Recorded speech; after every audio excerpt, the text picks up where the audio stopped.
the Locked On Podcast Network, your team every day. You are Locked On Cowboys, your daily Dallas Cowboys podcast. Part of the Locked On Podcast Network, your team every day. Locked On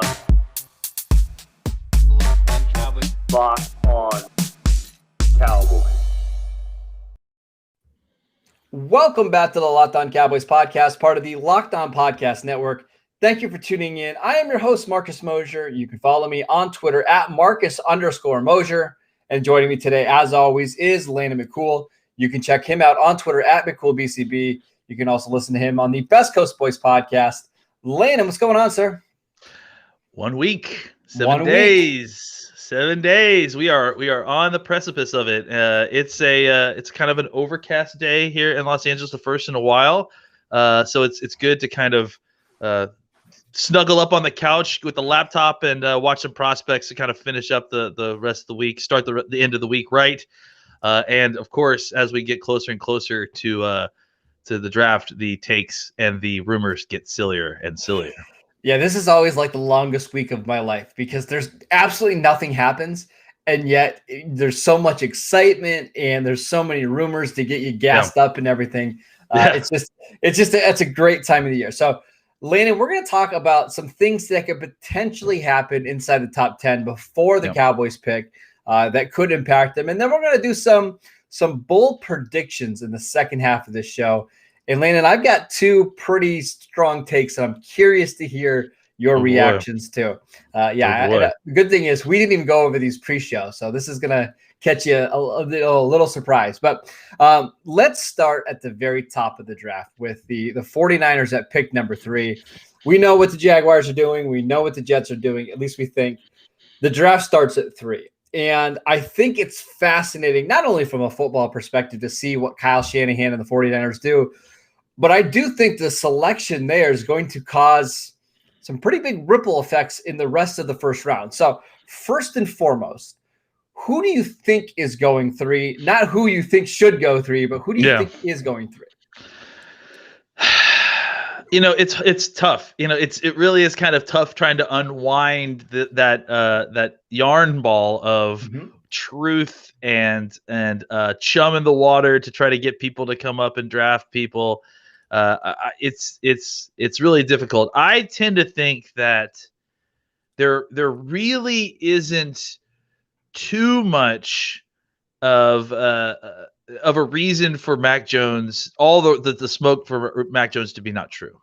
I think that the only reason I can come up with that San Francisco would be kind of playing that game potentially is to maybe make the Jets second guess their pick at 2 and think that maybe Zach Wilson isn't their guy and try to get Zach Wilson to fall to 3. But that seems very unlikely, right? But that's the only angle I can come up with as to why there would be smoke there. Which means it's probably there's maybe not smoke. Maybe not smoke. Maybe this just is what's actually going to happen. I saw Peter Schrager from the NFL Network, who I think is maybe one of the most plugged in people in the league, says, listen, he still thinks it's Mac Jones. He thinks that's where their 49ers are going to go. Until that actually happened, Landon, until I see Roger Goodell say it from his lips, I won't believe it. But it feels like we're trending in that direction. Look, all the reliable folks, I cannot remember, and I'm sorry, maybe you can remember his name, but there's a very reliable San Francisco beat writer, Matt Mayo. I can't remember what his last name. But sorry, Matt, if you're a listener, but he longtime San Francisco beat writer who is been insistent this whole time, and he's very plugged in that it is Mac Jones. So if it's Mac Jones, I think that sets off it catalyzes a series of potential trades that could happen in the top 10. Just kind of my theory on it is that if, let's say, Trey Lance or Justin Fields gets picked at 3 as opposed to Mac Jones, I think that's a little bit more chalk. I mean, as far as what everyone is expecting, I mean, the Mac Jones thing, despite all the smoke, is still kind of, like surprising to a lot of people. So let me frame it like this: which pick is best for the Cowboys? The Mac Jones, right? Yes, I think, because I think what happens is that if Mac Jones gets picked, it sets off an arms race for all these teams that, because I just don't think that there are a lot of other teams that feel as strong. He doesn't appeal to as many teams, yeah, right? if Mac Jones is the pick at 3, I have a strong feeling that no one in this league outside of San Francisco likes him that much, because San Francisco traded multiple first-round picks to get to the 3rd pick to pick Mac Jones. So if that's the case, suddenly Justin Fields is available at 4. I think there's going to be a ton of teams come try to trade up to go get him, and I think that process of getting up to trade to get the quarterback will accelerate the 5th quarterback getting taken too. Yes. And I think it just makes it a lot more likely that there are 5 quarterbacks taken in, let's say, the top 6, if not just the top 5, right? I think if Mac Jones goes 3, I think the odds of a quarterback going 4 are now through the roof, right? Yeah, absolutely. Because now we've got teams coming up to get either Justin Fields or Trey Lance. And I'm not so sure that's the case if Trey Lance goes 3, right? Because I think Atlanta, I don't know if Atlanta loves Mac Jones. I don't think they do. And I don't think they necessarily love Justin Fields from, everything I've been hearing. And I'll cite our good friend Eric Galco. He believes that Lance would be the pick at 4 should he be there. But if he doesn't, I kind of think Atlanta is going to either trade that or take Kyle Pitts. So from a Cowboys perspective, we're both in agreement. Having Mac Jones go 3 is great for them, because it means very likely that 4 quarterbacks go off the board to start. And now we're sitting at 5, and all of the skill players available, all the offensive linemen are available, and all the defensive guys. Yeah. And who knows? I mean, it may not do much more than just disrupt the order. Like, let's say, they get to 5 and Cincinnati gets blown away by a deal by Detroit, right? And they say Detroit comes up from 7 and says, "Hey, we want this quarterback," and because other teams are trying to trade with them, and the Bengals are like, "Hey, I'll move back 2 spots, still get one of the 2 guys we want, plus pick up a day 2 pick." So I think ultimately what it could do is just sow a bunch of chaos. If you're looking for the miracle to happen, if you're looking for Pitts to fall to you at 10, or some of these things that are just statistically unlikely, I think the key to a lot of that stuff happening is Mac Jones being picked at 3. And it kind of unlocks this run of quarterbacks. It increases the chance that all 5 quarterbacks go above you, and then it just it causes kind of a chain reaction that allows players like Pitts or someone like that to slip through the cracks. One more thing on the top 5 picks, because I do agree with you, everything you said there about it. It just unlocks the rest of the draft for the Cowboys. At number 5, if you are a Cowboy fan, you're probably rooting for Jamar Chase to go there, correct? Absolutely, yeah. Because you don't really have as much interest in Jamar Chase. So picking Chase obviously gives you a better chance that Sewell will fall to you. Not only that, I think it creates an urgent wide receiver market, right? Because now I think there's only Devontae Smith and Waddle. And from what it sounds like around the league, Waddle is somebody that a lot of teams like a lot. And now, I think it's very likely, Landon, that Waddle could go 6 to the Dolphins, right? I think the Dolphins want a playmaker. So maybe Pitts goes there if you see 4 straight quarterbacks, and then you see Waddle go to the Panthers or the Lions, who obviously need wide receiver help. That's why, again, if you are a Cowboy fan, the most ideal scenario is Mac Jones at 3, Trey Lance at 4, Jamar Chase at 5. If that's the way it plays out, we're going to pick number 6. And again, I think that's going to be a receiver. So we're going to pick 7 with the 2 offensive tackles, your cornerbacks, Kyle Pitts still available. That would all be fantastic, right? 7, 8, 9 are where things really get interesting, right? Yes. Because you don't really know what the Lions are going to do. I mean, they could probably go in a number of different directions. They could draft the best player that lands to them.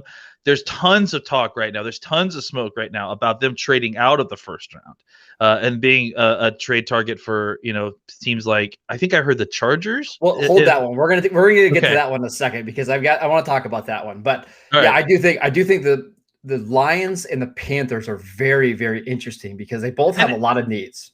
And Denver too. Like if quarterback gets wiped, and they don't like the 5th quarterback or the quarterback that's available to them, I don't have a good feel for how they're going to go. They could easily pick a cornerback, despite the fact that they spent all this money in free agency at cornerback. So 7, 8, 9 to me, I mean, obviously 7, 8, 9 all could potentially take a quarterback. all of them are in a position where they wouldn't poo-poo the quarterback if he fell to them, the one they like. But at the same time, if they don't get a quarterback, or if they're not in a position, I think that all three of them could trade back. All three of them could take a number of different players. It's really going to start getting wild once we get if things played out the kind of way that we laid them out, and then we get to 6, 7, 8, and 9. Oh, not 6 because we kind of feel like we know that, but 7, 8, and 9. Yep. That's really where it's going to be very interesting to see exactly how it lays out with those 3 picks. All right, I want to continue to talk about the top 10 because it's so fascinating to me. But before we do that, I want to tell you guys about Bet Online, the fastest and easiest way to bet on all your sports action. Football might be over, but NBA, NHL, and MLB are in full swing. Bet Online even covers awards, TV shows, and reality TV with real-time updated odds and props on almost anything you can imagine. BetOnline has you covered for all the news, scores, and odds. It's the best way to place your bets, and it's free to sign up. Head to the website or use your mobile device to sign up today and receive your 50% welcome bonus on your first deposit. All you have to do is use the promo code LOCKEDON. BetOnline, your online sportsbook experts. All right, Landon. So over the last couple of weeks, I've been doing some mock drafts at the game day. Please go check that out. And every time that I get to picks 8 and 9, is when I start to think about the Chargers, because the Chargers are in a really interesting situation picking at 13.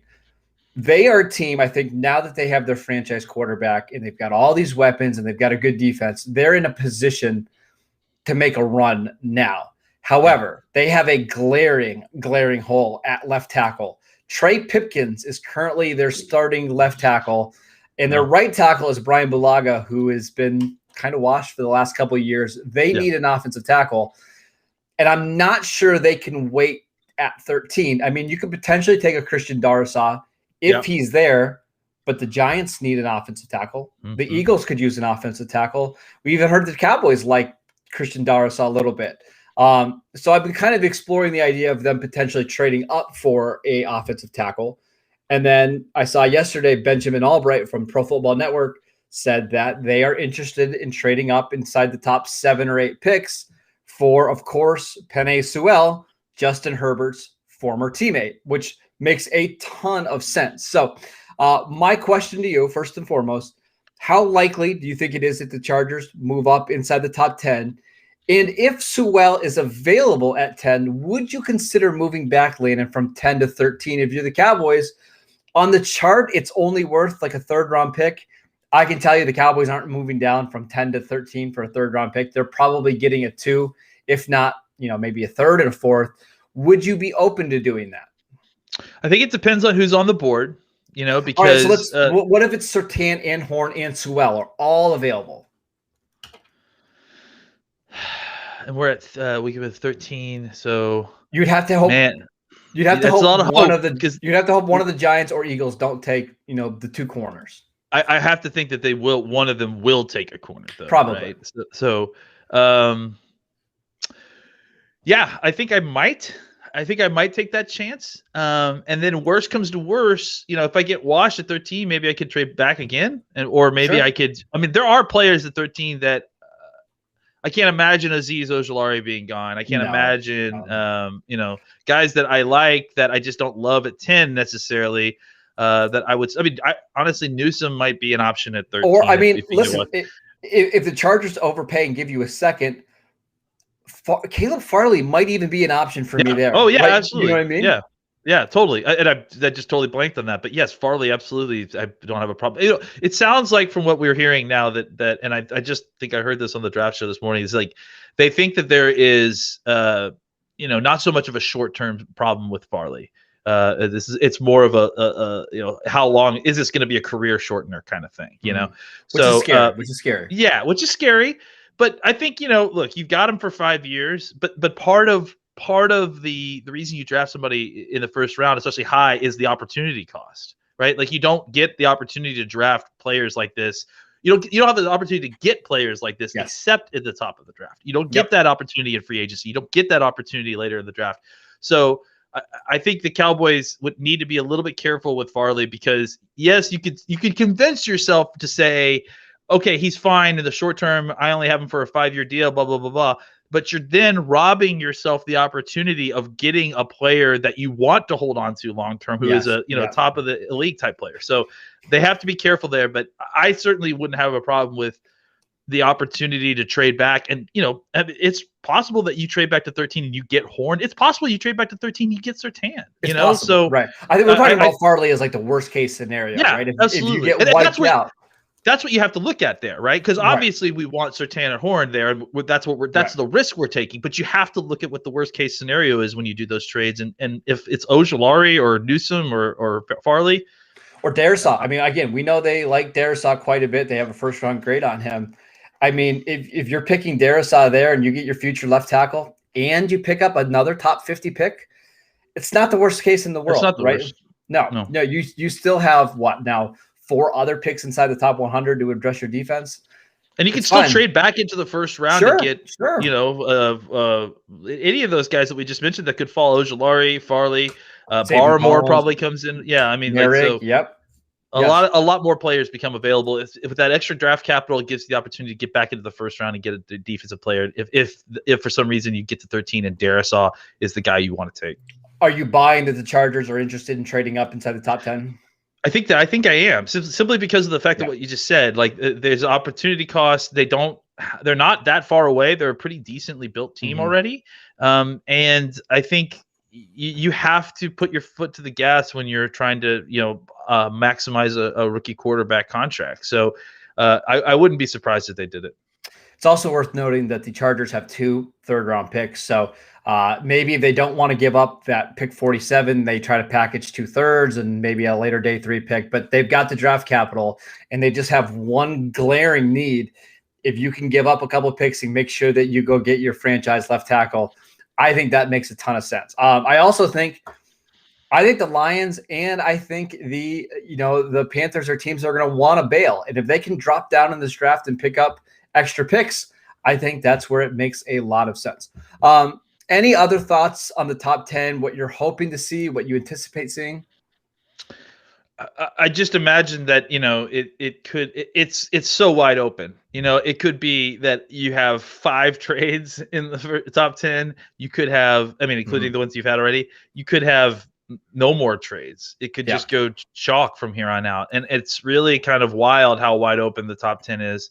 I think if anything, my wild, bet here is that some player that we're not predicting to go in the top 10 gets picked. I don't know if there's going to be many more crazy trades that we won't anticipate, because we've talked about all the trades for quarterbacks and stuff, and none of that stuff's really actually surprising anymore. So I think the thing that would actually be surprising in the top 10 is, what if we get to 7 and Darisaw gets picked, or something like that. Yeah.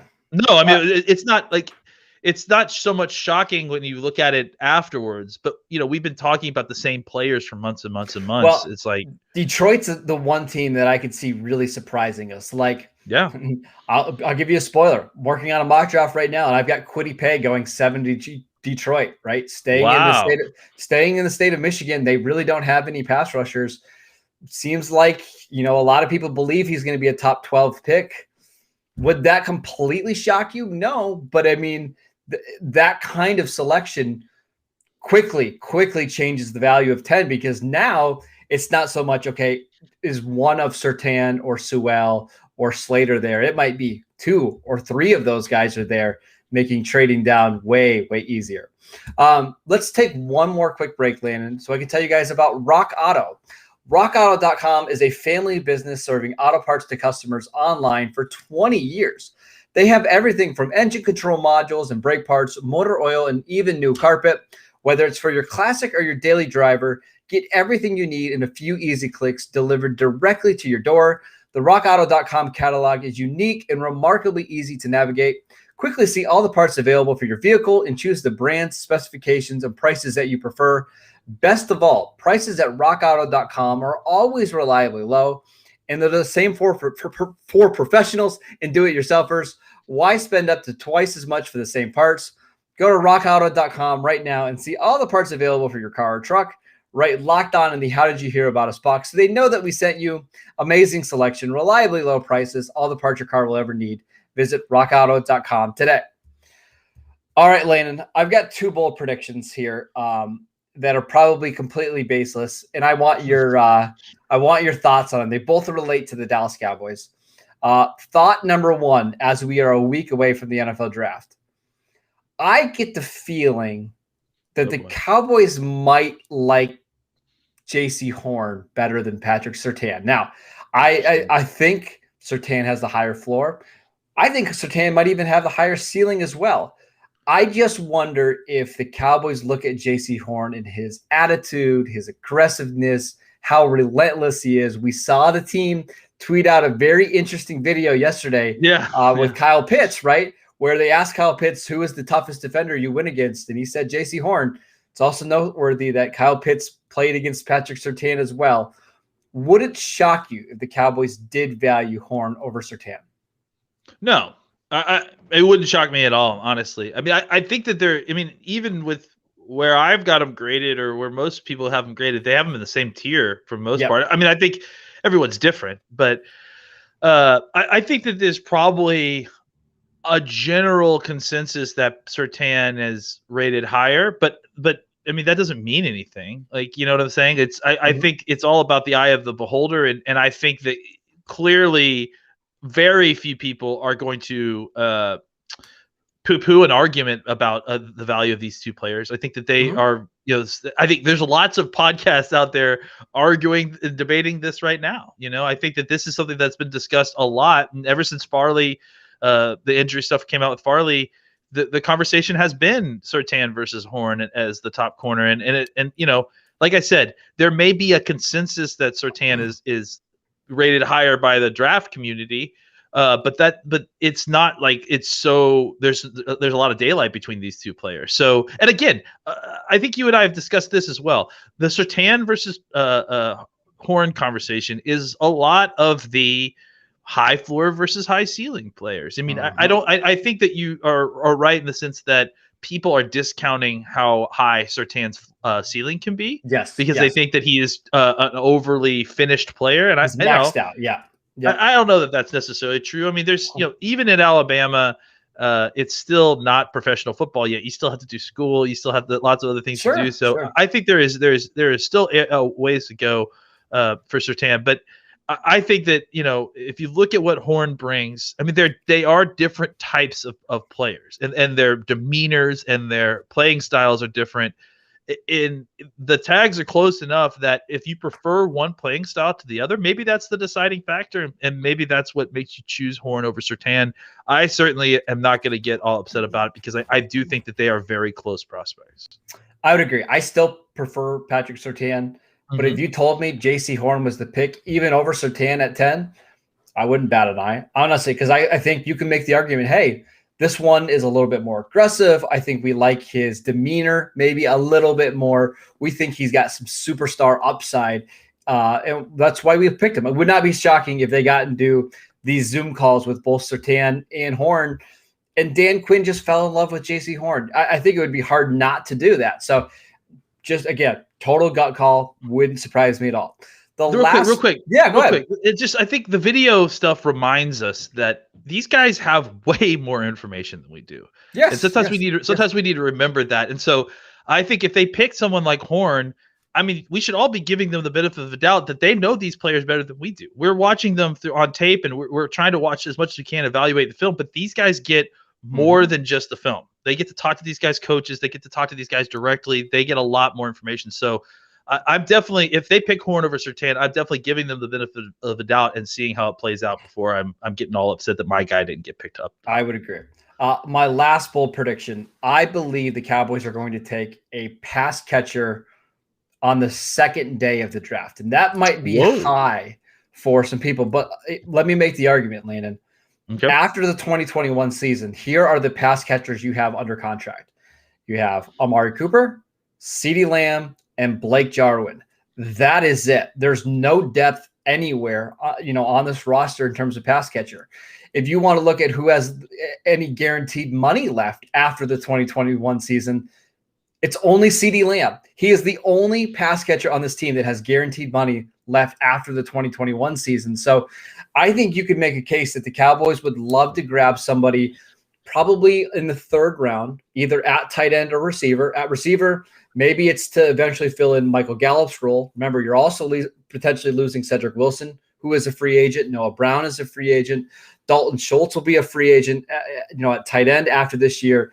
I think the Cowboys would like to bring in somebody who they can develop now, and then in 2022 have them ready to be the third or fourth option. Would that surprise you? No, because and I think, again, we get very myopic about how how to draft to fit the needs that we know that we have going into the following year. Yes. The Cowboys don't always work that way. The Cowboys, a lot of times, especially in starting the second and third rounds, they start looking at expiring contracts the following season. Yes. And start drafting replacements a year early. That's something that they've done for a That's while. What good teams do. Yes. And we always forget. Like, that's the thing, is that we always kind of forget. And then it happens on the draft night. We're like, oh, well, I guess that makes sense because yes. Now that I look at it, these guys so at least we're getting ahead of the curve this time. So I don't think that would surprise me. And I think that this is something that is an exercise that we should all be doing in kind of evaluating where the Cowboys contract situation is a year out from now. Mm-hmm. And that's kind of going to help inform, where their sense of what their needs are going into the draft. Again, they have literally no depth at wide receiver after this year. It's Amari and CD, and Amari has no guaranteed money left. So if he has a bad year and the Cowboys want to move on, they can do so without any dead cap hits. So I don't anticipate that happening. I don't anticipate them moving on from Blake Jarwin either, but I do think they're going to want to add a weapon that they don't necessarily have to rely on right away. I did write down two names, and actually I believe we've mentioned both of these guys before. Brevin Jordan, the tight end from Miami, a move tight end and tight end that can do a lot of different things. He can make plays after the catch. He can play in the backfield. I think at 75 is where you start considering him. I know the Cowboys have interest. Somebody to keep an eye on. And that wide receiver, Landon, that's the one spot that I'm not quite sure what they're going to want. Are they going to want another bigger body? Are they going to want somebody who can make plays, behind the line of scrimmage in the Tavon Austin role, or do they want to add speed? I think somebody from your alma mater, Anthony Schwartz, is very interesting. You probably have to draft him at 75, if not earlier. I think teams are going to love him. But he's shooting up boards. I would not be surprised. Yeah, I would not be surprised if the Cowboys feel like, hey, let's get a guy in here. He can be our fourth or fifth receiver this year, and then by 2022, he's our third guy. Wouldn't surprise me at all. No, me neither. And I shaking my head because I like Schwartz. I mean, obviously he was great at Auburn, but I mean, he was extremely raw. I mean, he's just all he is the fastest human being on a football field. It doesn't mean that he's really great at football yet. So no, that means bring me Seth Williams. Is Seth Williams on day 3? Yes. So, you mean Mike Williams? He's. I like Seth. Okay, I just think that I don't love those types of receivers, frankly. The kind of don't get open receivers. Don't get open receivers and big defensive ends are your two biggest weaknesses. Well, I'm not missing out on contested catch wide receivers because those guys aren't actually making it in the NFL. So true. I just don't mess with them anymore. I definitely agree with your point, though. I think what's going to be interesting is that we're 1 year into a McCarthy system. The wide receiver he drafted last year was because it was CeeDee Lamb, and he fell to us at 17. So it's not really exactly a mold or a template for us to go with. It will be very fascinating. I do agree that I think a pass catcher is coming. If it's a wide receiver, it will be fascinating to see exactly what flavor of wide receiver it is. So basically, what we're telling you is you have a week to cram and watch all these wide receivers and tight ends. Before the draft happens. But get all those mid-round wide receivers and tight ends in, guy. You have 7 days from now. Go. Shouldn't be any problem at all. That's it for today's show. Thank you guys for tuning in. As always, you can download and subscribe to the podcast on Apple Podcasts, Spotify, Audacity, wherever you get your podcasts. Remember, you can follow the show on Twitter at Locked On Cowboys. YouTube channel, Locked On Cowboys. You guys have been phenomenal. We're so close to 1,000 subscribers. Please, please, please help us out. Follow Landon on Twitter at McCoolBCB. You can follow me at Marcus_Mosher, and we will see